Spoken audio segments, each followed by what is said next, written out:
नमस्कार दोस्तों, स्वागत है हमारी चैनल पर आप सबका।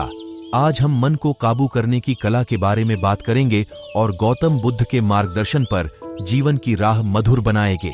मन बहुत चंचल होता है, इसलिए वह अशांत रहता है और मन में जब तक अशांति रहेगी, व्यक्ति हजारों सवालों से घिरा रहेगा। व्यक्ति को जब तक मन में चल रही सवालों के जवाब नहीं मिलेंगे, उसका मन अशांत ही रहेगा।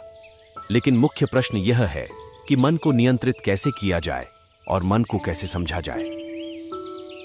गौतम बुद्ध की इस कहानी में उन्होंने मन को जानने के लिए 6 चरणों के बारे में बताया गया है।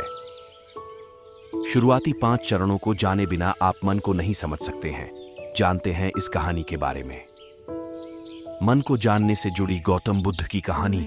एक बार एक व्यक्ति गौतम बुद्ध के पास गया और पूछा कि मन को नियंत्रित करने का पहला चरण क्या है। बुद्ध कहते हैं, अपने मन को समझने का पहला चरण है इसके द्वारा दिए गए लालच की व्यर्थता को देखना। क्योंकि जब मन अनशांत होता है तो कई तरह के लालच देता है। जिसने मन द्वारा दिए इन लालचों को पहचान लिया, उसने मन को समझ लिया। फिर व्यक्ति बुद्ध से पूछता है, लेकिन हमें यह कैसे पता चलेगा हमारा मन हमें लालच दे रहा है और वह लालच व्यर्थ है। इसका जवाब देते हुए बुद्ध कहते हैं, अनुभव से। मनुष्य मन के लालच से जिस कार्य को अतिपूर्वक करता है, उसमें उसे हानि ही होती है और हानि के बाद ही उसे अनुभव भी होता है। जैसे जिसने वास्तव में यह देख लिया कि नशा करना केवल दुख है, वह नशा मुक्त होना शुरू कर देगा। जिसने जान लिया कि ईर्ष्या से खुद का नाश होता है, वह ईर्ष्या से मुक्त हो जाएगा। मन को समझने का यही पहला चरण है। बुद्ध बताते हैं, मन को जानने का दूसरा चरण। व्यक्ति बुद्ध से पूछता है, यदि व्यक्ति पहले चरण से यह जान जाता है कि वह मन द्वारा दिए लालचों के कारण दुखी है, तो फिर दूसरा चरण क्या है। बुद्ध कहते हैं, खोज पर निकलना।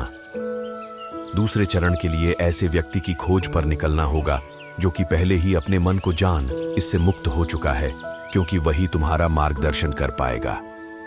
बुद्ध बताते हैं, मन को जानने का तीसरा चरण। व्यक्ति कहता है, लेकिन ऐसे व्यक्ति की पहचान कैसे होगी। बुद्ध कहते हैं, यही तीसरा चरण है। सुनना ही अपने मन को समझने का तीसरा चरण है। व्यक्ति कहता है, क्या इसे देखकर पता नहीं किया जा सकता। बुद्ध कहते हैं, देखने में कोई व्यक्ति बहुत शांत और अच्छा लग सकता है, लेकिन उसके मन के भीतर क्या है, यह उसके शब्दों से ही पता चलता है। लेकिन किसी की बातों पर तब तक विश्वास नहीं करना चाहिए जब तक कि वह तुम्हारे विवेक की कसौटी पर खरा न उतर जाए। चौथा चरण है कर्म करना। बुद्ध कहते हैं, कर्म ही मन को समझने का चौथा चरण है। खुद को जानने के लिए सही दिशा में कर्म करना जरूरी है, लेकिन कर्म करते हुए व्यक्ति हर बार 2 गलतियां करता है। पहली गलती है यह कि शुरुआत ही नहीं करना, और दूसरी गलती पूरा रास्ता तय नहीं करना। इन दोनों गलतियों के पीछे हमारे मन की ही चाल होती है। व्यक्ति अपने कर्म को पूरा इसलिए नहीं कर पाता क्योंकि वह सोचता है कि मैं कल से शुरुआत करूंगा, तो कोई यह सोचता है कि मैं असफल हो जाऊंगा। इन गलतियों का मुख्य कारण है जागरूकता की कमी। इसके बिना मन व्यक्ति को उसके सही दिशा में चलने नहीं देता। मन को जानने का 5वां नियम है जागरूकता।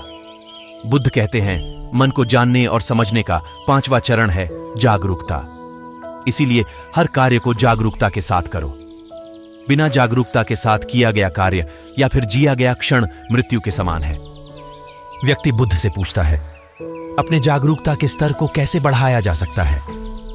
बुद्ध कहते हैं, ध्यान से। ध्यान ही मन को जानने, समझने और नियंत्रित करने का अंतिम चरण है।